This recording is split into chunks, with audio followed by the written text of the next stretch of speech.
더불어민주당 서울시당 공식 팟캐스트 서당캐 14번째 방송 2부를 시작하겠습니다. 와! 네, 1부에서 예고해드린 대로 2부에서는 여론의 향방을 가늠할 수 있는 잣대로 국민들에게 관심을 받고 있는 여론조사에 대해 이야기를 나눠보려 합니다. 특히나 선거를 앞두고 진행되는 여론조사는 유권자들에게 많은 영향을 미치게 되는데요. 여론조사를 대하는 올바른 방법에 대해 자세히 알아보도록 하겠습니다. 1부에 이어 신동근 의원님 함께 해주고 계신데 1부 해보시니까 어떻던가요? 예, 김용호 의원님하고 해서 재밌었던 것 같고. 아까 1부는 약간 부장검사 스타일이었어요. 유익했고요. 특히 이제 노승일 부장의 직접 경험담을 듣다 보니까 좀 현장감 있지 않았나. 이런 생각을 합니다. 근데 노승일 부장님 1부에서도 말씀드린 것처럼 이제 제2의 최순실 게이트 우리 다시 파헤쳐 나갈 때 그때 한번 노승일 부장님의 좀 많은 이야기를 좀 들어볼 필요가 있을 것 같아요. 비공식적으로. 그러니까 한 번 더 좀 부를 필요가 있을 것 같습니다. 여기서 만나지 말고 막걸리 한 잔 마시면서 좋습니다. 이야기 한번 들어보도록 하겠습니다. 오늘 2부 주제 토크 함께 해주실 전문가 게스트 한 분 모셨습니다. 착한 여론조사와 공공성을 꿈꾸며 만들어진 공공의 창 최정묵 간사님 나오셨습니다. 안녕하세요. 예, 안녕하세요. 네, 불러주셔서 감사합니다. 나와주셔서 감사합니다. 네. 아니, 오늘 영남 경선, 우리 더불어민주당 영남 경선의 결과가 나왔습니다. 문재인 후보가 64.7%로 1위를 차지했고요. 이재명 후보가 18.5%로 2등, 안희정 후보가 16.6%로 3등, 최성 후보가 0.2%를 얻었어요. 이제 수도권 경선 나와 있잖아요. 어떻게 전망하세요? 어려운 질문이죠. 예, 되게 어려운 질문입니다. 네, 청취자들이 그냥 상상력 속에 맡길까요? 네, 뭐 그렇게 하는 것도 좋은 방법일 것 같습니다. 네. 먼저 청취자분들의 이해를 돕기 위해 몇 가지 사전 질문을 좀 드리겠습니다. 공공의 창이라는 단체는 어떻게 만들어졌고 어떤 일을 하려고 만드셨는지요? 네, 저희는 작년 10월에 첫 모임이 시작됐고요. 이제 뭐 사람으로 따지면 생후 한 5개월쯤 된 체력이 아주 약한. 제일 귀여울 때네. 감사합니다. 네. 그러니까 이제 정치 사회 조사를 주로 시행하는 중소기관 12개 여론조사 기관이 모여서 활동을 하고 있고요. 국민들에겐 필요한데 언론이나 이제 조사 기관에서 다루지 않는 정책 현안이나 어떤 사회 현안에 대해서 조사를 하려고 하고 있고요. 지금도 이제 조금씩 하고 있고요. 네, 그리고 이제 당장은 재미없고 관심 없는 조사가 될 거고요. 돈 안 되는 조사를 중심으로 하려고 지금 준비 중에 있습니다. 돈이 안 되면 자본이 없잖아요. 저희 조사는 회원사들이 다 자기 출혈을 통해서 조사가 출연이에요? 출혈이에요? 출혈입니다. 출혈. 네. 착한 이름이네. 착한 이름. 좀 출연 그러면 좀 삼성이 자꾸 떠올라가지고. 우리 조재선 의원 중에서도 착한 의원들의 모임이 있는데 착하게 살자. 누구예요? 술 잘 먹고 착하게 생긴 사람들이. 신동근 의원님. 저를 비롯해서 김용호 의원님. 저는 아닌데. 소병훈 의원님. 뭐 이렇게 또 있습니다. 우리 중국 같이 갔던 사드 위원님들이 다 거기 계시네. 대부분 계십니다. 네. 공공의 창 홈페이지를 들어가 보니까요. 여론조사 분석을 하는 몇 가지 원칙을 정해놓으셨더라고요. 눈에 들어오는 게 대통령 지지도, 대선주자 지지도, 정당 지지도 조사는 지향한다. 이렇게 되어 있던데 주로 어떤 여론조사를 하고 계신 거예요? 우선 지금 말씀하셨던 부분부터 설명을 좀 드리면요. 사실은 이제 가장 높은 수준의 공공성을 확인하는 조사가 있다면 그건 이제 국정 운영 지지도 조사라든가 정당 지지도 조사라든가 대선 후보 조사일 텐데요. 아까도 말씀드렸지만 이제 저희가 만들어진 지가 얼마 안 됐어요. 그래서 저희의 체력의 수준에 맞게 조사를 준비하다 보니까 이제 이런 조사들은 저희가 뭐 한 5살, 7살 됐을 때 해도 충분하니까 지금 5개월, 지금 5개월 됐다고 5개월 됐습니다. 그래서 이제 이거를 지향하는 걸로 의견을 모았고요. 딱히 이제 저희가 무슨 조사를 한다 이렇게 말씀드리기보다는 그러니까 예를 들면 이제 기본소득제 같은 경우는 아직 이제 여론이 크게 형성되지 않은 물론 지금 이제 대선 전국에서 이야기들이 많이 진행되고 있지만 저희가 이제 연말 연초에 모 언론사하고 기본소득제 갖고 큰 특집을 준비해서 이제 국민들에게 좀 알려드렸던 사례가 있고요. 지금은 이제 대선 시리즈를 준비하고 있는 세계일보하고 정책과 관련된 조사를 좀 하고 있고요. 그리고 이제 또 뭐 언론 주간지에서 좀 다른 관점에서 여론을 좀 볼 수 있는 그런 좀 기고를 요청해서 공공예창에서는 일주일에 한 번씩 기고를 하고 있는 중입니다. 5개월 됐으면 우리 5개월 된 아이들의 분유 선호도 같은 거 여론조사 한번 해보시죠. 알겠습니다. 농담이었고요. 네, 여론조사에도 착함과 못됨이 있다고 그래요. 어떻습니까?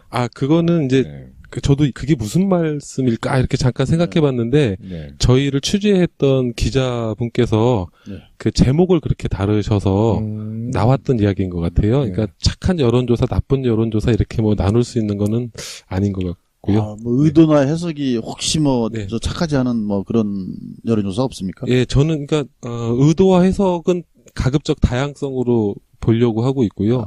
예, 조사가 이제 목표에 맞게 잘 됐는지, 그 과정과 공정이 잘 진행됐는지 그것이 더 중요하다고 봅니다. 근데 이제 신동근 의원님도 많이 떨어져 봤고, 저도 이제 많이 떨어져 봤는데, 나쁜 여론조사가 있어요, 다시. 그죠? 아니, 분명히 지지율이 괜찮은데, 의도적으로 여론조사를 발표해서 오히려 여론을 주도하려고, 그런 나쁜 여론조사 경험 있으세요, 없으세요? 있죠. 이번, 물론 뭐 조사의 한계일 수도 있는데, 이번 20대 총선에 있어서도 초기에 저도 약간 열세이거나 뭐 이렇게 박빙인 대등한 그런 걸로 여론조사가 됐는데 제가 안심 여론조사에 의해서 번호에 의해서 중앙당이나 한 걸 보니까 상당히 틀리게 이기고 있더라고요. 맞습니다. 네, 그래서 물론 이제 그건 저는 의도라기보다는 그 여론조사 기법상의 문제라든지 표본 샘플의 문제 이런 문제이기는 하겠습니다만은 이제 저는 아까 간사님께서 말씀한 밴드 웨건 효과 없다 그랬는데 저는 난데 있다고 보거든요.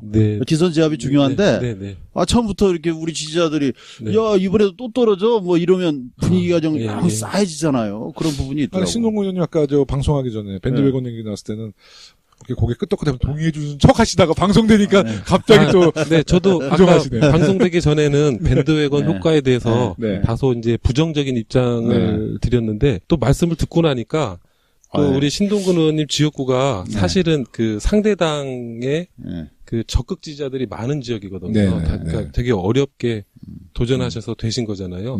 그렇기 때문에 이제 그 적극 지지자 많은 상대당의 적극 지지자들이 이제 둘러싸여서 그런 얘기를 들으시다 보니까 아마 그렇게 생각하셨을 수도 있겠다라는 생각이 좀 듭니다. 기선을 좀 팍 죽여야 되는데. 저도 이제 19대 총선 때 제가 이제 정두원 의원이랑 경쟁했는데 그때 제가 0.8% 서울시에서 제일 아깝게 떨어졌어요. 625표 차이로. 선거제도를 바꿔야 그랬는데 이제 이번 선거를 딱 치르는데 뭐 모든 언론에서 적게는 뭐 3%, 많게는 10% 지는 거로 계속 나왔어요. 조선일보에서 적극 투표층을 제가 조금 이겼던 적은 있지만 모든 하여튼 여론조사에서는 제가 다 지는 거로 나왔는데 선거 일주일 전에 20대요. 20대 때 이번에 대부분 그랬죠. 근데 이번에 우리 이제 20대 총선 준비하고 제가 잠깐 사무실 들어왔는데 노란 봉투가 와 있더라고요. 중앙당에서. 그래서 그걸 딱 들어보니까 제가 깜짝 놀랐죠. 그게 이제 안심번호 여론조사 결과가 이제 저한테 온 거예요. 딱 보는데 국민의당이 그때 굉장히 좀 바람이 일어났는데도 국민의당이 7%를 가져가는데도 제가 엄청난 차이로 이기는 거야. 근데 제가 믿을 수가 있어야죠. 그래서 제가 그냥 속으로 정말 이런 결과가 났으면 얼마나 좋겠냐. 하지만 저는 신뢰하지 않았어요. 오히려 언론에 나왔던 여론조사를 신뢰했고 또 아까 신동근 의원님 말씀하신 것처럼 많은 주민들도 김정호 이번에 또 안 되겠구나. 그런 패배주의가 쫙 깔려 있었거든요. 근데 제가 보니까 다녀보면 좀 알거든요. 선거 한두 번 치러본 것도 아니고 벌써 5번 치러보니까 딱 바닥 훑어보면 그리고 또 우리 애들한테도 이거 좀 날르러 다니잖아요. 명함. 야, 분위기 어떠냐 딱 물어보면 아빠 이번엔 틀려. 아니 우리 다 다니는데 근데 여론조사는 아니란 말이에요. 의원님, 지금까지 4번 떨어지고 저도 3번 떨어졌잖아요. 그때보다 다 당선될 줄 알았잖아요, 우리가. 여론조사 이거 실제로 바닥은 그렇지 않다고 다 떨어졌는데. 하긴 15%만 넘으면 다 자기가 1등이라고 하는데요. 맞습니다. 그래서 하여튼 여론조사 결과가 정말 그때 우리 후보자의 입장에서도 정말 애타고요. 많은 또 지지자들과 주민들은 그냥 일단 매체에 나온 여론조사를 그냥 맹목적으로 신뢰했거든요. 저는 밴드웨건 효과가 저는 있다고 생각했고요. 우리 공공의 창 간사 이전에는 어떤 일을 하셨고 또 어떤 계기로 여론조사기관의 사회기여 방법을 고민하시게 되셨어요? 저는 이제 공공의 창 간사를 하기 전에는요. 네. 전체적으로 보면 한 15년 정도 여론조사쟁이를 했었고요. 전문가시구만. 네. 그러면 전국에 전문가는 딱 지역 아닙니다. 딱 되면 뭐 착착착 뭐가 알시겠네. 거기는 뭐 어디가 더 아까 네. 딱 우리 지역 얘기하잖아요. 딱 우리 보니까. 서대문은 어떻습니까? 좋습니다. 열심히 하시면. 재선 가능합니까? 화이팅! 아, 말을 굉장히 아끼시는 분이에요. 맞아요. 네. 아니 이게 잘 될 거란 얘기는 안 하고 그냥 파이팅 하라니까 더 분발하라는 얘기잖아요. 여론조사 전문을 하시는 분들이 되게 그렇더라고. 말을 네. 좀 아끼시더라고. 그러니까 저희는 이제 총선 여론조사 거치면서요. 그러니까 이제 여론조사의 좀 공공성 증대 이런 측면에서 좀 고민을 많이 했어요. 네. 저희가 이제 할 줄 아는 것 이것이 이제 여론조사인데 네. 이걸로 이제 경제 활동도 하지만 사회에 기여를 해보고 싶다. 네. 이런 취지에서 이제 모이기 시작했습니다. 오늘 팟캐스트 네. 처음 출연하시나요? 네네 처음 출연했습니다. 서당캐뿐만 아니라 팟캐스트 처음 네네네. 분위기 괜찮죠? 아주 좋습니다. 근데 실은 지금 제 마음속에 부담 100배입니다. 네. 네, 알겠습니다. 그럼 잠시 광고 듣고 와서 본격적으로 여론조사에 대한 이야기를 나눠보겠습니다. 안녕하십니까. 더불어민주당 서울시당 사무처입니다. 더불어민주당 대선 경선 수도권 및 강원 그리고 2차 선거인단 ARS 투표 기간은 3월 31일에서 4월 2일까지입니다. 전화 02-2630-7088로 연락 온 5번의 ARS를 모두 받지 못한 경우 안내 문자가 발송되며 문자에 기재된 번호로 4월 2일까지 자발적으로 ARS 전화 투표하시면 됩니다. 그리고 수도권 및 강원 순회 투표는 4월 3일 오후 2시 고착 스카이돔에서 진행됩니다. 많은 참여와 응원 부탁드립니다. 이상 더불어민주당 서울시당 사무처에서 말씀드렸습니다. 감사합니다. 네, 먼저 신동근 의원님은 선거 때마다 여론조사를 아까 이제 말씀하셨다시피 많이 이제 여론조사에 좀 피해를 좀 받으셨다고 할 수 있죠. 최 간사님은 여론조사를 많이 해보셨을 텐데요. 직접 여론조사를 하면 그 결과를 신뢰하세요? 정말 어려운 질문인데요. 말씀 잘하시죠. 네네. 정말 재미없게 말씀드리면 이제 여론조사 결과를 신뢰하죠, 당연히요. 네네. 예, 그리고 이미 이제 검증된 조사 방법론, 그러니까 사회과학을 가지고 여론이 어떤지를 보는 거니까요. 그리고 더 재미없게 말씀드리면 95% 신뢰하고요. 네. 오차 범위는 1000샘플일 때 플러스 마이너스 3.1%입니다. 네. 네. 근데 이 여론조사라는 것이요, 단순히 이제 조사, 이런 측면이라기보다는 어떤 민주주의의 발전 과정에 중요한 기여를 하고 있는 방식이기도 하고, 네. 또 현실에선 뗄래야 뗄 수 없는 문제라 이 여론조사, 여론, 그리고 이제 정치, 이 모든 신뢰도가 사실은 비례해서 간다. 저는 이제 이렇게 보는 편입니다. 네, 네. 뭐 좋은 비교세요. 네. 저도 뭐 이렇게 전폭적으로 이것만 믿고는 않지만 이제 한 지점이 아니고 쭉 흐름을 보면 나름대로 그 신뢰성이 어느 정도 있다 이렇게 보고 또 이렇게 점점 갈수록 선거가 과거에 이제 감으로 하던 선거에서 네, 점점 데이터에 입각한 과학적인 그런 선거, 네, 효율적인 선거로 네, 가는 데는 이게 모든 것을 여기다 걸 수는 없지만 나름대로 일정하게 기여하고 있다 이런 생각이 네, 듭니다. 네. 그럼 세계적으로 좀 여론조사 어떤 수준이나 기술력은 뭐 미국을 제일 높이 평가나요? 제가 뭐 국내 여론조사에 대해서는 좀 드릴 말씀이 있는데, 네. 뭐 이번에 미국 꽝이 네. 했잖아요. 그러니까요. 네, 네. 우리는 다 저기 그새 말입니다. 저도 트럼프가 언론을 진 통해서 줄 봤는데요. 알았는데. 참. 네. 알겠습니다. 네. 근데 하여튼 뭐 같은 내용이지만 조사 내용을 불문하고 조사 기관에 따라 조사 결과가 또 다르게 나타나는 경우가 너무 많아요. 왜 이런 현상이 날까요? 그러니까 이제 보시는 분들 입장에서는 충분히 그러실 수 있는데요. 네. 대선 후보 지지도라든가 특정 정책이다 하더라도요. 그러니까 조사 시점, 조사 방식, 설문 내용 등에 따라서 얼마든지 차이를 보일 수 있고요. 그리고 네. 이제 오차 범위 안에서 또 보시면 또 이게 너무 크게 이렇게 편차가 있는 조사들이 막 같은 시간대에 막 네. 난무한다 이렇게 그러니까 예를 들어서 누구를 지지하느냐, 누구를 선호하느냐, 또 누가 적합하냐 이런 질문 방식에 따라서도 조금씩 차이 나죠. 맞습니다. 그러니까 예를 들면 이런 겁니다. 그러니까 선거가 가까울수록 이제 유권자들의 이제 그 관심도 비례해서 높아질 텐데요. 네. 이제 그 반대로 말씀드리면 선거 기간이 멀으면 멀수록 그렇지 않은 거 아닙니까? 그렇죠. 그러면 네. 이제 말씀하신 것처럼 이제 그것이 후보라 그러면 네. 후보의 관심도, 네. 후보의 호감도, 네. 후보의 선호도, 네. 후보 지지, 네. 그리고 이제 투표 의향까지 네네. 좀 이렇게 단계적으로 유권자들이 지금 어떤 상황에 놓여 있는지 볼 수 있을 것 같습니다. 그러니까 네. 조사 어떤 설문 문항에 따라서도 차이가 있다는 거죠. 그러면 이제 그 조사 방법에는 어떤 방법들이 있고 조사 방법에 따라 어떤 차이가 생기는지. 네.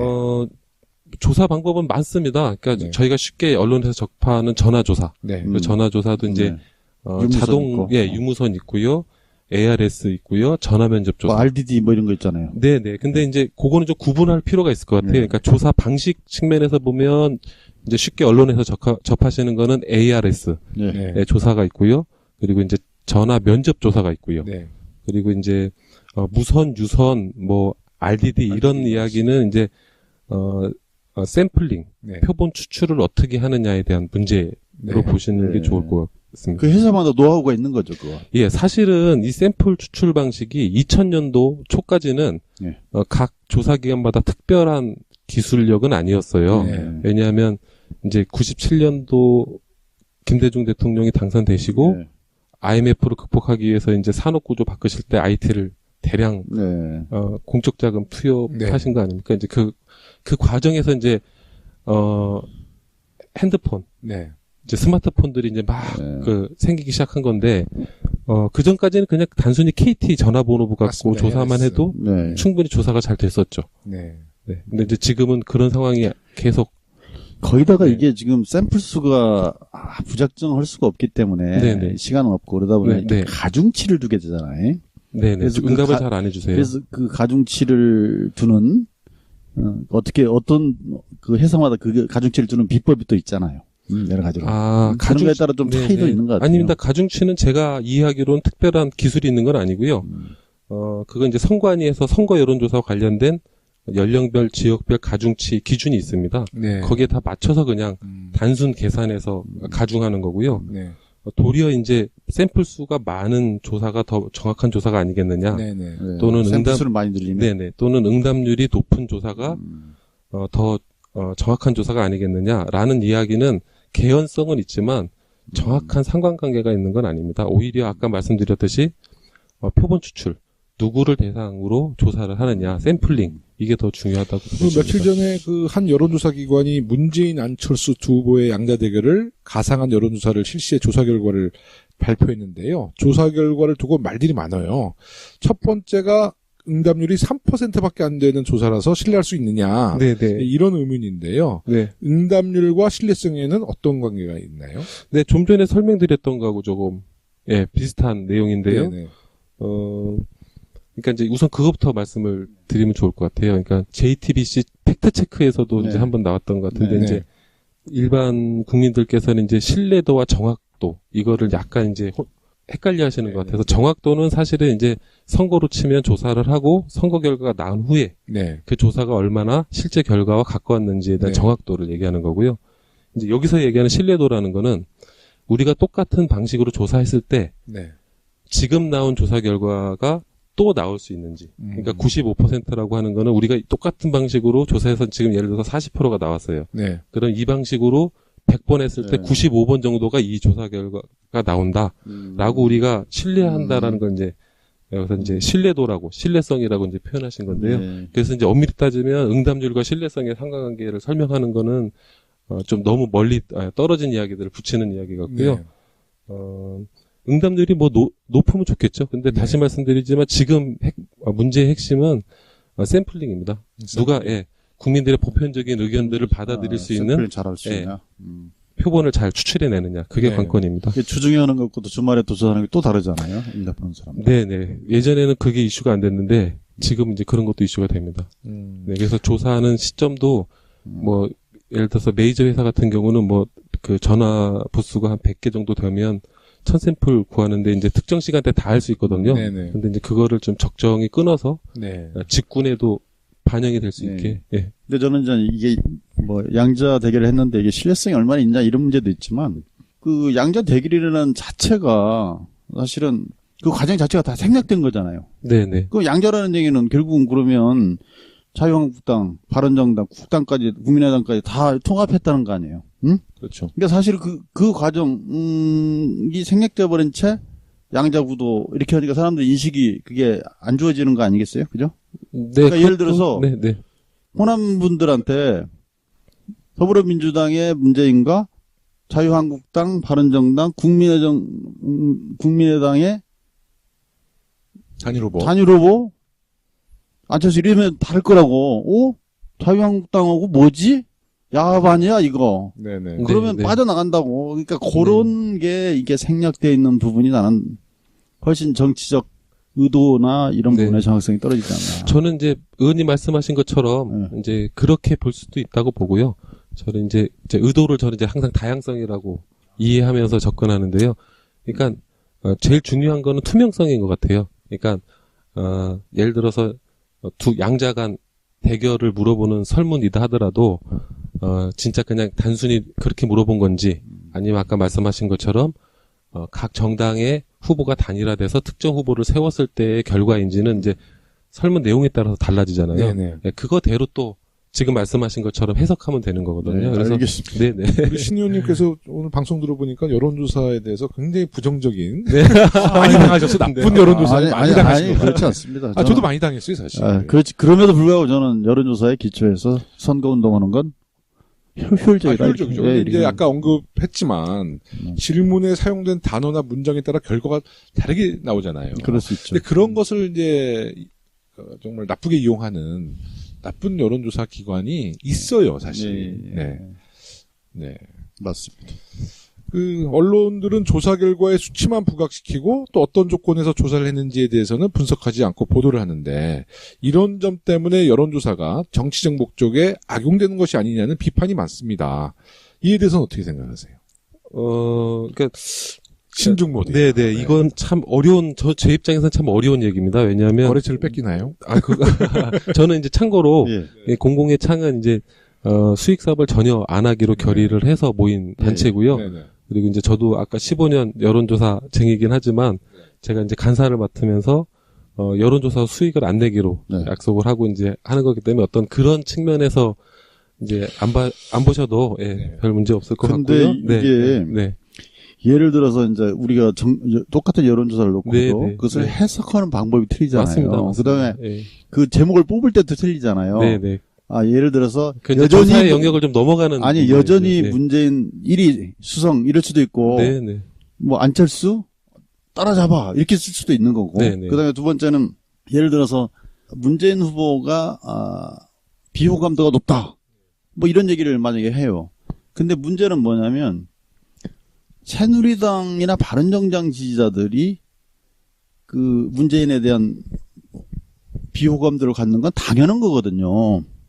그렇죠. 그러면 중도층에서 비호감도와 호감도가 어떠냐를 봐야 되거든요. 근데 실제로 어떤 여론조사에서는 안철수 후보보다 문재인 후보가 중도층에서의 비호감도는 훨씬 낮아요.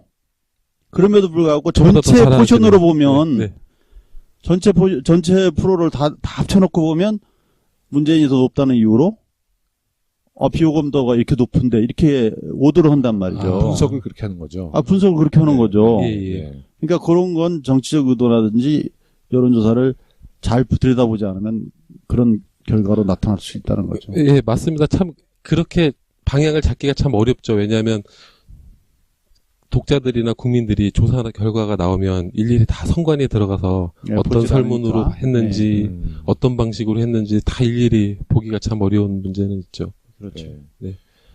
그 미국 대선 얘기 또 이제 할 수밖에 없는데 작년 미국 대선에서도 너무나 사실 오차라고 할 수 없이 이제 틀린 여론조사일 때 결과적으로는 그렇죠. 힐러리가 당선 유력했다 그러지만 이제 트럼프가 된 거고 또 작년 20대 총선에서도 많은 여론조사가 정말 많이 예측이 틀렸죠. 그 예측대로 되면 20대 국회는 신동근 의원님도 안 계셨고 저도 없었고 했는데 그렇게 예측이 너무나 틀린 결과를 그때 접하셨을 때 그래도 여론조사 기관의 전문가로서 어떤 생각이 드셨어요? 저 20대 총선. 네, 20대 총선. 네, 또 그러니까, 미국 대선도 이렇게 지켜보면서. 네, 제가 미국 대선까지 뭐 말씀드리기에는 아는 게 많지 않고요. 네. 이제 작년에 있었던 총선 중심으로 말씀을 드려보면 저는 이제 너무 궁금해서 각 당의 여론조사 담당자들하고 다 확인을 해봤어요. 네. 그러니까 이제 중앙당은 이미 선거 결과를 다 예측하고 있었던 걸로 저는 알고 있었고요. 네. 이제 선거법 때문에 선거일 5일 전부터는 여론조사 공표가 되지 않습니까? 그렇죠. 네네. 이제 그 전에 했던 언론사 조사들은 다 아까도 말씀 나누셨지만 유선, 네. 그러니까 핸드폰 조사를 하지 못하고 집 전화로만 진행했던 조사. 안심번호에서 조사 안 넣는 때. 네. 그게 이제 표본 추출에 큰 차이를 보였던 거죠. 네. 하여튼 신뢰받지 못한 여론조사 결과를 그래도 신 의원님은 중요하다는 거죠? 그래도 이제 흐름을 좀 알 수 있지 않나. 그렇죠. 그리고 어쨌든 뭐 우리가 뭐 주요 타겟층이 대체적으로 뭐 20대, 30대는 높은데 뭐 60대 이상은 낮다든지 여성, 남성 비율, 성비에 따라서 다르다든지 이런 정도는 우리가 알고 이렇게 접근할 수가 있지 않나 싶습니다. 네. 우리 대통령 선거 여론조사도 이제 중요하지만 그 각 정당마다 많은 그 선거에서 뭐 지방선거, 총선에서 경선 방법을 또 여론조사 방식을 채택하잖아요. 네. 그래서 그 여론조사 결과에 따라서 후보를 선정하고 네. 그 방법도 적절하다고 보시나요? 이제 사회가 복잡하고 다원화되고 산업사회에서 시민들이 정치에 참여할 수 있는 공간을 최대한 확대한다는 측면에서는 여론조사가 긍정적인 네. 영향을 미친다고 보고요. 근데 그렇다고 후보를 선출하는 방식을 여론조사 100%로 한다? 네. 전 이것도 좀 문제가 있다고 보고요. 네. 제 경험으로는 유선으로 이제 후보를 선출하는 방식 같은 경우는 네. 그 후보의 조직력에 따라서 프로테이지가 조금씩 오르고 달라질 수가 내리는 있죠. 측면이 네. 있더라고요. 저는 네. 그거를 부정했었는데 제가 눈으로 확인하니까 아이고 받는 그럴 사람이 수도 있겠구나 네. 라는 생각이 들었고요. 도리어 어떤 그런 양적 측면도 중요하지만 이제 이 촛불 전국 이후의 협치 네.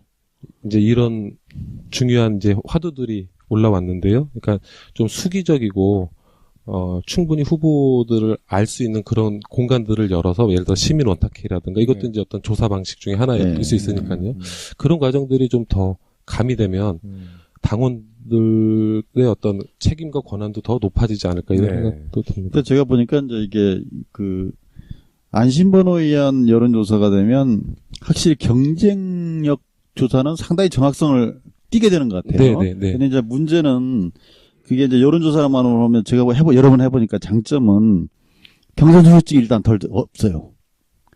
뭐 동원 경선이 안 되잖아요. 네. 그런 어떤 잡음은 없는데 문제는 이게 어떤 이미지나 캐리어, 경력이 얼마나 화려하냐에 따라서 그냥 이게 좌우돼 버릴 수 있고 그 맞아요. 사람의 실질적인 정체성과 그 변별력, 네. 인간 됨됨이 이런 건 네. 좀 알 수 없는. 네. 그다음에 또 하나는 아까 말씀하신 것처럼 당원들의 어떤 참여 자체가 네. 소외된다는 네. 어떤 그런 문제들이 좀 네. 있는 것 같아요. 그래서 잘 좀 호화를 네. 이루는 게 좋겠다. 네, 이 자리에서 다 말씀드릴 수는 없는데요. IT가 많이 발전했고요. 그걸 또 동원해서 이용하는 조사 방식도 많이 발전했어요. 네. 충분히 해결할 수 있습니다. 이제 저도 뭐 여론조사 경선도 많이 해봤는데 네. 그게 이제 그런 패단이 있더라고요. 그 여론조사의 이제 대표 경력을 두 개 네, 두 개 네. 넣죠. 집어넣잖아요. 네. 거기에 이제 워낙 지금 노무현 대통령을 사랑하고 좋아하는 분이 많아서 참여정부에서 청와대 출신들 또 특히 노무현 대통령과 함께 청와대에 있던 그 비서관들이나 행정관들 그 노무현 대통령 5% 올라간다 그러죠? 경력을 넣으면 5%에서 7% 올라간다는 거예요. 거기다 또 김대중 대통령 경력 넣으면 또 5%. 근데 김대중 노무현 대통령 우리가 다 같이 만들었는데 네. 청와대에 들어가셨던 분들은 또 그런 대표 경력을 쓸 수 있다는 장점. 그러니까 유권자들이 후보는 모르는데 그 경력에 따라서 지지하는 거죠. 그렇죠. 네. 뭐 그런 경험도 있으시죠? 그렇죠. 이제 레벨을 어떻게 붙이냐에 따라서 네, 상당히 좀 달리 보는 부분이 있죠. 네. 그러면 안심번호 이야기 좀 해볼게요. 네. 저도 뭐 아까 이제 시작할 때 말씀드렸지만 안심번호의 예측이 거의 정확하게 나왔거든요. 네. 안심번호가 무엇인가를 우리 한번 청취자 여러분들께 좀 간단히 한번 설명해 주시죠. 네, 지금 현행 제도로만 보면 정당이 성관이 의뢰해서 이동통신사에서 안심번호, 그러니까 이제 지금 010 땡땡땡땡의 땡땡땡을 그대로 받는 것이 아니고요. 암호화된 번호로 받아서 여론조사를 실시하는 안심제도, 안심전화. 그러니까 이 통신사에서 네. 고객의 전화번호를 변경해서 네네네. 정당에게 주고 네네. 그 정당에서 이제 그 데이터는 이제 그 고객의 전화번호는 그렇죠. 사실 확인될 수 없는 이제 네네. 가짜 번호를 받아서 네네. 그 번호로 네. 직접 그러니까 핸드폰으로 네, 맞습니다. 여론조사를 맞습니다. 하는 거잖아요. 네네. 네, 그게 이제 조금 더 제가 부연 설명을 드리면, 네네. 변경된 번호를 주어서 개인의 정보 누출이 안 된다는 부분이 하나 있고, 네네. 또 하나는 그뿐만이 아니고 샘플링 자체를 줄 때 성별, 맞습니다. 지역별, 저보다 더 잘하시네요. 정확한 샘플을 예를 들어서 5만 개로 할 건지, 네네.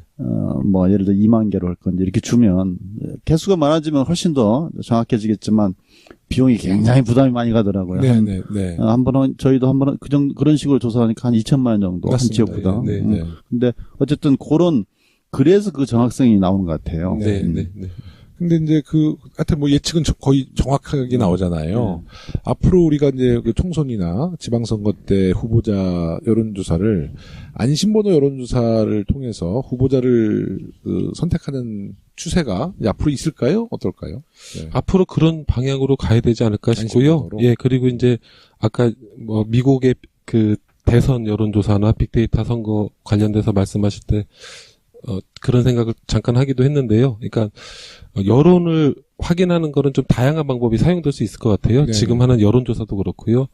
그리고 네. 이제 실시간으로 생성되는 이제 SNS 빅데이터로도 네네. 충분히 여론을 좀 판단할 수 있지 않을까 이런 네. 생각입니다. 근데 저는 이제 그런 좀 우려가 있더라고요. 안심번호를 좀 활성화시키면 그 제도를 네. 뭐 KT나 뭐 SKT나 LG텔레콤의 이제 고객들 핸드폰을 직접 여론조사가 이제 가는 거죠. 네, 가는 네. 건데 그 받는 분들은 굉장히 짜증나겠어요. 그럴 수도 있죠. 그래서 네. 이제 충분히 이제 이동통신사 입장에서는 큰 돈을 버는 것이 아닌데 고객들한테 예, 피해가 자사의 가고. 고객들에게 스트레스를 주는 노이즈로 스트레스 주는 상황이라고 이해할 수 있거든요. 네. 그래서 이제 한편으로 또 반대할 수도 있는 문제지만 네. 뭐 그거는 이제 여러 가지 방식으로 해결이 가능하지 않을까 싶습니다. 그러니까 보완점을 찾았어. 네네네. 그 최경목 간사님 방금 전에 빅데이터 얘기했는데요. 최근에 이제 빅데이터가 많이 주목받고 있습니다. 여론조사와는 어떻게 다르고 빅데이터가 주목받는 이유는 뭐라고 생각하세요? 네, 이제 큰 차이는 여론조사는 표본조사입니다. 네. 그러니까 이제 샘플 조사죠. 네. 이제 근데 이제 빅데이터 같은 경우는 사실 전수조사를 그렇죠. 전제로 하는 거기 때문에 네. 오차 범위와 관련돼서는 뭐 사실은 비교가 안 되는 네. 수준의 데이터 분석인 거고요. 여론조사 같은 경우는 근본적으로 이제 인과관계를 확인하기 좋은 조사 방식입니다. 네네. 어떤 현 사건이 발생했고 그 사건에 대한 여론이 형성됐을 때 왜 그렇게 됐는지. 근데 이제 빅데이터 분석 같은 경우는 대체로 인과관계 분석은 못하고요. 상관관계 분석만 합니다. 네. 아, 이것이 이것과 관계가 있구나. 네. 라는만 확인할 수 있는 거죠. 그러니까 두 개가 버무려지면 좋은 여론 조사 오바마가 방식이 재선할 됐습니다. 당시에 그걸 굉장히 활용을 잘했다고 그러죠. 근데 이제 그 네네. 당시에도 얘기를 들어보니까 예컨대 민주당 지지자들은 뭐 스타벅스를 자주 간다. 네네. 뭐 그런 게 있다고 그래요. 아, 또 뭐 무슨 큰 마트 있잖아요, 미국에. 월마트. 그런 데 가는 사람은 예를 들어 공화당 지지자더라. 음. 그러면 간 사람들의 데이터만 미국은 이게 후배 방문이 가능하단 말이에요. 그러니까 그 데이터를 가지고 있으면 여기는 우리 지지자니까 안 가도 된다. 네네. 뭐 공화당 지지자는 아예 안 가도 된다. 네네. 그 중간 지지자들만 찾아다니면 되는 거죠. 그런 아니, 신동근 의원님이 일부에서는 부장검사였는데 네네. 2부에서는 또 여론조사 네네. 전문가로 또 변신을 네. 하셨어. 네. 잘하시는데. 네, 지금 말씀하신 게 맞습니다. 그러니까 빅데이터가 네. 선거에서 복무할 때는 예측을 하거나 네. 마이크로 타겟팅을 하기 위한 거고요. 이론만 했으면 벌써 4선 됐을 텐데 네. 이렇게 알아도 안 되더라고요. 이제 앞으로 4선이요, 앞으로 4선. 그 빅데이터에서는 이제 SNS 언급량이 지표로 많이 활용되는데요. 이것이 지지도와 어떤 관계가 있는지, 그리고 의문이 드는 것이 SNS를 하지 않는 이제 특히 어르신들이나 이제 네네네. 노년층 국민들이 네. 생각하는 네. 빅데이터가 반영되지 않기 때문에 네. 결과의 신뢰성에 문제가 있지 않을까 하는 의문도 네. 들어요. 네. 그러니까 빅데이터 이전 시대에도 나왔던 말로 전 이해하는데요. 정치인은 자기 부고가 아닌 이상 여론에 나오는 건 무조건 좋다. 언론에 나오는 거는. 언론에 나오는 건 좋다. 예. 아주 단적으로 방증하는 그런 이야기인 것 같아요. 그런데 이제 이것이 이제 인지도라는 측면에서 보면 인지도가 비례할 때 호감도가 비례합니다. 네. 근데 이제 그 어느 인기점이 있겠죠.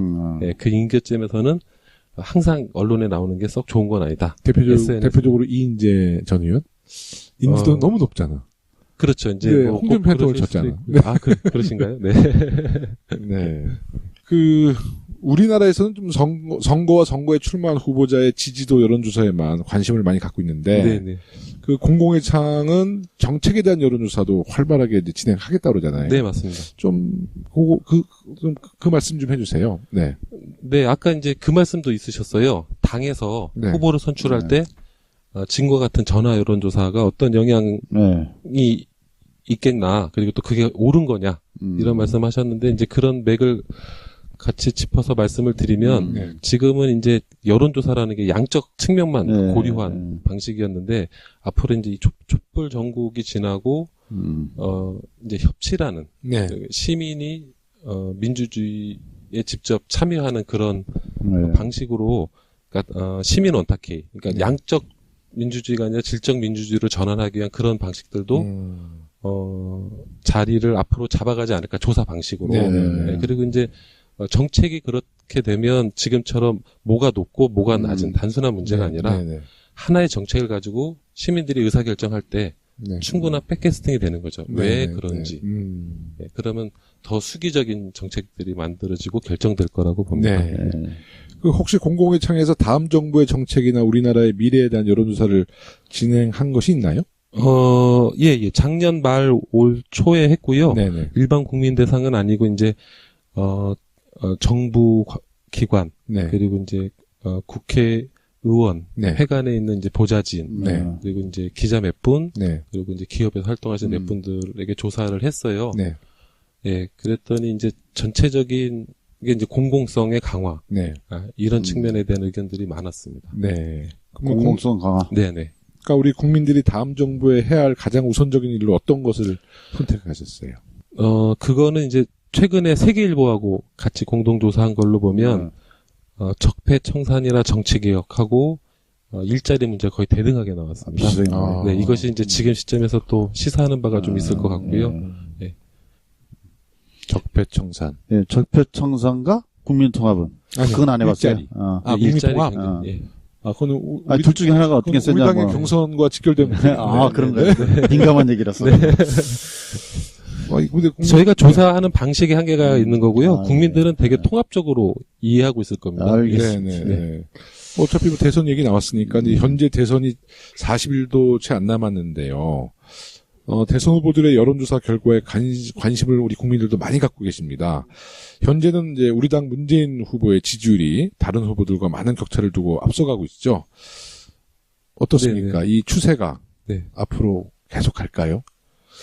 모르죠. 근데 분명한 건 이제 과거의 기록이 있고 현재의 기록이 있으니까 거기서부터 출발한 결과가 나오겠죠. 굉장히 중립적인 분이시네. 그러니까 이게 뭐 더불어민주당 서울시당 이 팟캐스트가 더불어민주당 서울시당 공식 팟캐스트 조금 뭐 좀 얘기가 약간 편파방송 아닙니다. 근데 제작진이 그 편파방송 하라는 얘기 안 했었어요? 네, 제가 실은 생각을 이렇게 하고 말을 이렇게 해요. 그래서 제가 섭외 왔을 때 그걸 감안해서 들어달라 이 얘기죠. 그러니까 이대로 갈 거다. 이걸 감안해서. 그 대선 구도의 변수로 민주당 후보를 제외한 다른 정당 후보들의 합종연행 가능성이 거론되고 있습니다. 만약 합종연행이 이루어진다면 여론조사에는 또 변화가 또 있겠죠. 네네 있을 것 같습니다. 아까 우리 신동훈 의원님 말씀하신 것처럼. 그게 이제 서로 다른 지지 기반을 갖는 데가 합치게 되면 또 반발 여론이 또 생길 수가 있는 거고 여러 가지가 있겠죠. 네, 뭐 정치 구도로 보면 유불리도 있을 거고요. 그런데 이제 국민들 최근 이제 여론조사 응답하신 언론조사 발표를 보면 썩 동의는 안 하시는 것 같고요. 인위적인 뭐 이렇게. 그리고 또 현실적으로 봐도 시간도 없고 명분이 그렇게 많아 보이지도 않고요. 더 중요한 거는 이제 양당 체제. 독과점 수준의 양당 체제는 국민들이 좋은 공공 서비스를 받을 수 없거든요. 네. 왜냐하면 경쟁과 혁신이 없어도 살아남을 수 있어요. 그러면 대선 끝나고 나서도 이 당분간 이게 다당 체제가 갈 수밖에 없다 이렇게 봅니까? 이제 현실이 어떻게 될지는 알 수 없으나 네. 국민 입장에서 보면 다당 체제가 나쁜 건 아니다. 네. 네, 그런 말씀. 저도 이제 골라 먹을 게 많다. 맞습니다. 아니, 저도 사실 다당제를 지지해요. 개인적으로는. 근데 뭐 지금은 좀 다르지만 이 예전에 새누리당, 그러니까 자유당에서부터 이어온 새누리당 정권, 그러니까 보수 정권은 하나의 단단한 바위 같아. 깨지질 않아. 그러니까 다당제가 되면 야당 진보 세력은 다 흩어지고 찢어지고, 그럼 결과적으로는 선거에서 그 바위같이 튼튼한 이 보수 정당을 이길 수가 없는 구도라서, 그래서 저는 현실적으로는 양당제를 저는 선호하지만 실제로 이 보수 정당과 진보 정당이 다당제로 다 나눠진다라면 사실 다당제가 맞죠. 그런 것도 있고 또 이렇게 좀 대통령제와 다당제는 조금 불일치하는 요소도 있죠. 그래서 그게 또 국민의 또 여러 가지 뜻에 의해서 좌우되기 때문에 뭐 개인이 이렇게 좌지우지한다고 될 일은 아닌 것 같습니다. 네, 그러니까 다당제 하더라도요. 예를 들어 대선이다 그러면 국민들이 판단하시기에 이거는 뭐 양자구도로 가야 된다 그러면 또 그렇게 몰아가십니다. 네. 네. 근데 오늘 우리 더불어민주당 영당 경선이 이제 마무리가 됐고요. 이제 서울 수도권 경선에서 이제 최종 후보가 결정되죠. 그러겠죠. 이제 문재인 후보가 하여튼 뭐 대세론을 갖고 지금 1위를 달리고 있지만, 뭐 안희정 후보, 이재명 후보가 이제 다 서울 수도권에서 한번 뒤집어 보겠다. 또 국민들이 거기에서도 굉장히 관심을 갖고 있어요. 근데 여론조사 그 대세론에 대해서 우리 서울 수도권의 여론조사 뭐 예측한 뭐 데이터가 있나요? 다른 뭐 매체 뭐 저는 본 게 없는 것 같습니다. 그러니까 그것도 이제 사실은 엄밀히 따지면 이런 겁니다. 그러니까 지금 여론조사 결과를 행자부에서 발표하는 성 연령 지역의 쿼터에 맞춰서 조사를 하게 되는데 실제 선거인단 예측 조사는 그 기준으로 할 수 없잖아요. 실제 모집된 사람들을 전체 표집으로 해서 특별한 쿼터 없이 조사 결과를 발표할 수 있게 해줘야 지금 이제 응답 말씀하셨던 거에 이렇습니다라고 말씀을 드릴 수 있는데 이제 그렇게 할 수 없는. 근데 대체적으로는 지금까지 여론조사와 또 실제 경선이 진행된 상태를 상대적으로 이렇게 분석을 해보면 이 경선 참여 의향층에 선 조사 있잖아요. 그냥 일반 여론조사가 아니고 그 여론조사와 상당히 비슷하게 나타나고 있다. 있습니다. 패턴이 뭐 똑같지는 않지만 그런 것 같습니다. 우리 신동근 의원님 서울 수도권 여론조사 예측 가능하세요? 그러니까 제가 말씀드린 것처럼 뭐 우리 서울 수도권 지역에 경선 참여 의향층의 참가자들의 여론조사 부분과 거의 뭐 비슷하게 나가지 않을까 이런 예측을 하죠. 그러니까 뭐 문재인 후보 입장에서는 이제 지금까지 뭐 광주, 영남 그리고 충청에서 다 1위를 달렸으니까 서울 수도권에서 이변이 없을 거라는 그런 확신을 갖고 계실 거고 또 이재명 시장은 이제 본인이 그 성남 시장이시기 때문에 수도권이잖아요. 그러니까 거기에 큰 기대를 거는 것 같고 또 안희정 지사는 그 지금 뭐 대연정 발언을 통해서 뭐 수도권의 약간 보수층 또 이런 분들의 표를 흡수하려는 전략을 갖고 있는 것 같고 뭐 최성 후보도 이제 고향시장이니까 수도권에 많은 기대를 거는 것 같아요. 그런 나름대로 뭐 자기 근거를 가지고 얘기를 한 것 같습니다. 근데 확실히 민감한 시기인가 봐요. 신동근 의원님이나 우리 간사님도 예측하려면 예측을 저도 뭐 마찬가지지만 예측을 할 수가 없어. 왜냐하면 우리 방송은 공정하기 때문에. 우리 청취자 여러분들께서는 이제 잘 아실 거예요. 이제 그 수도권 우리 마지막 경선 결과에 대해서 단지 서로 그 예측을 하실 텐데요. 하여튼 좀 주목해 주시고 어떤 후보가 우리 더불어민주당 후보로 당선 확정되는 날 그 당선되지 못한 분들에게도 큰 격려와 박수를 쳐주시고 당연하죠. 우리는 한 팀으로 가야 됩니다. 또 당선된 우리 후보를 중심으로 정권 교체 꼭 해나가야 되겠다는 생각을 합니다. 그 앞에서 여론조사의 문제점들에 대해서 얘기를 했는데요.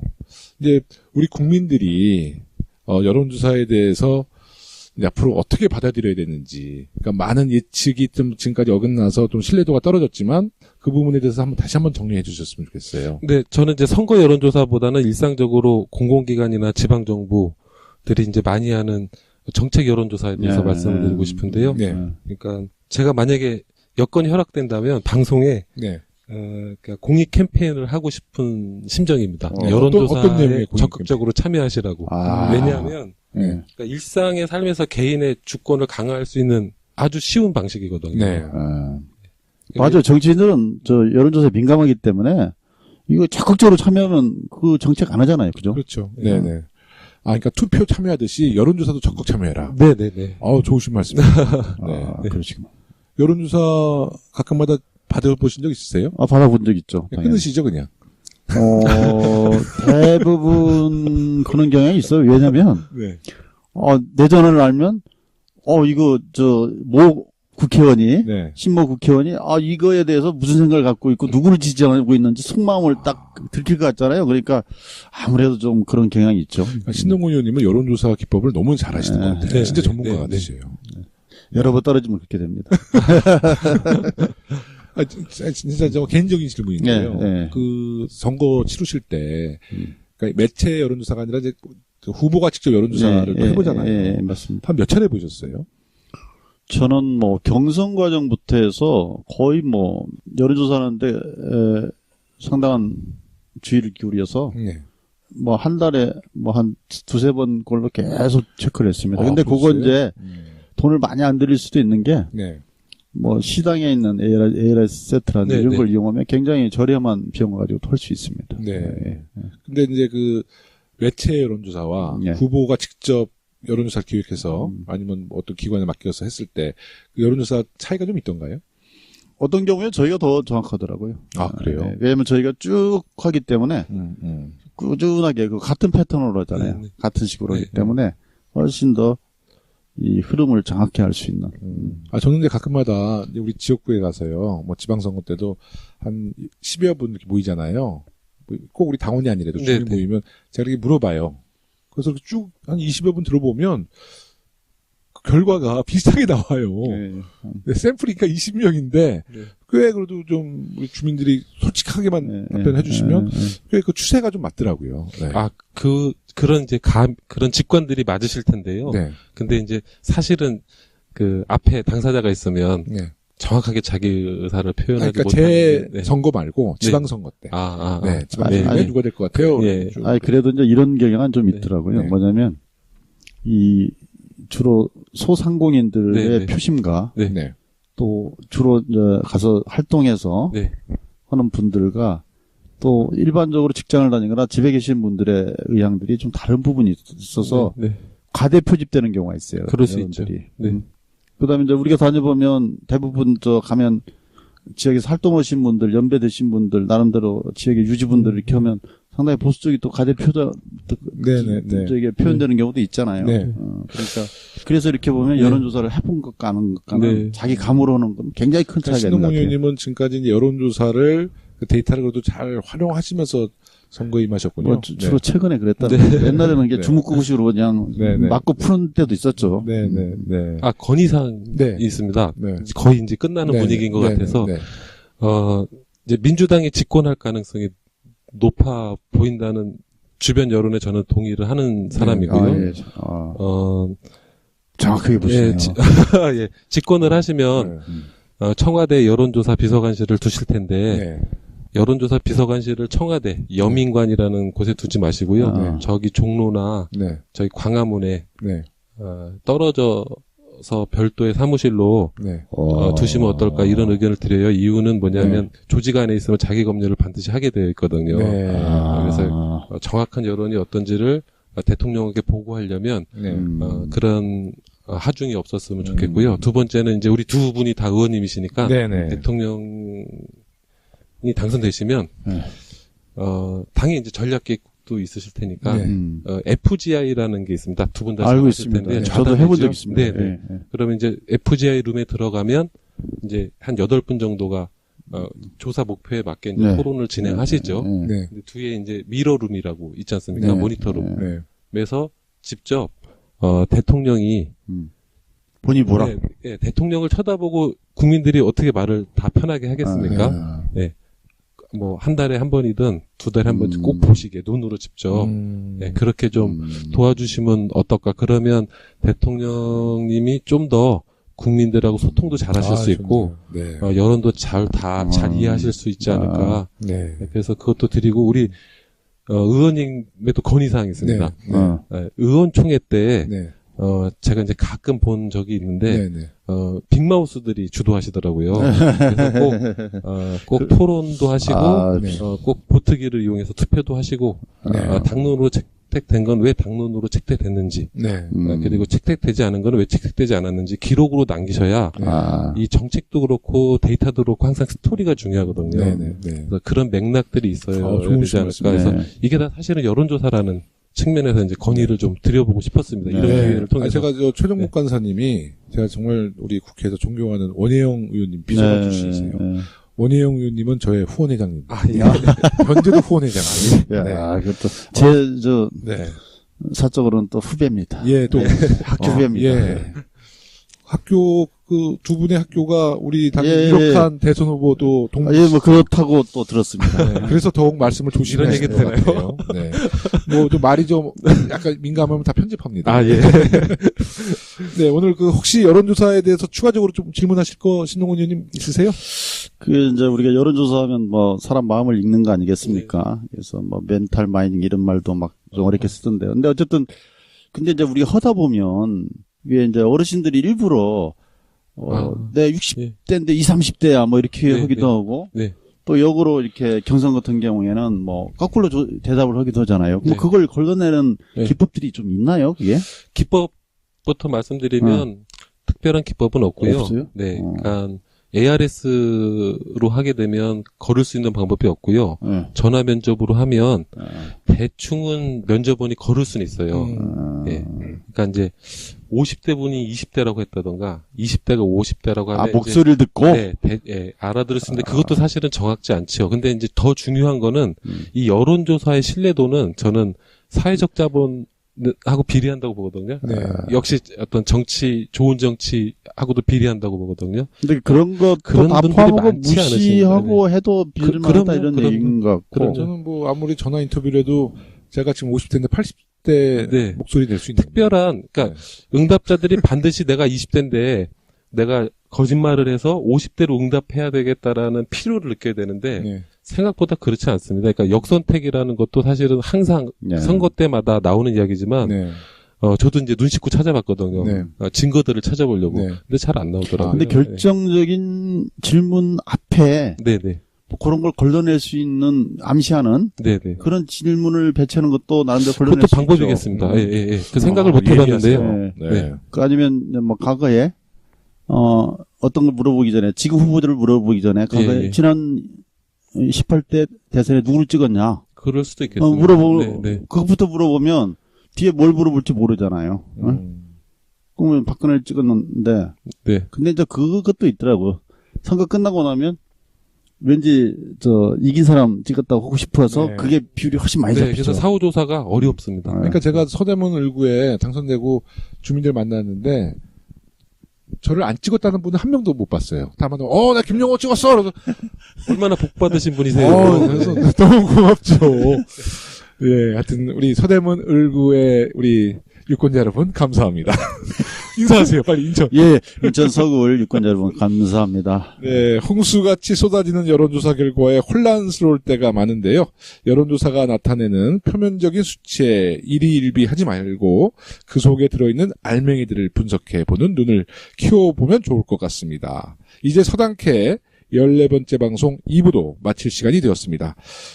자, 이제 청취자 여러분들께 마지막 한 말씀 더 기회를 드리겠습니다. 여론조사 오면 꼭 응답해 주시면 감사하겠습니다. 초대해 주셔서 감사합니다. 감사합니다. 하여튼 훌륭한 프로에 또 훌륭한 진행자와 함께 하니까 너무 시간 가는 줄 몰랐고요. 어쨌든 탄핵과 이 대통령 구속이라는 초유의 사태가 났지만 이것을 공정하고 또 정의로운 대한민국 만드는 디딤돌로 삼아야 되고, 그러기 위해서는 반드시 정권 교체로 힘을 모아주십시오. 네. 역시 정리 잘 해주셨습니다. 의원님, 감사합니다. 다음 기회에 꼭 한번 다시 한번 나와주시고요. 예, 감사합니다. 예, 더불어민주당 서울시당 공식 팟캐스트 사당캐 14번째 방송 이것으로 마치겠습니다. 저희는 다음 주에 더 재밌고 유익한 이야기로 돌아오겠습니다. 끝까지 청취해주셔서 감사합니다. 고맙습니다. 고맙습니다.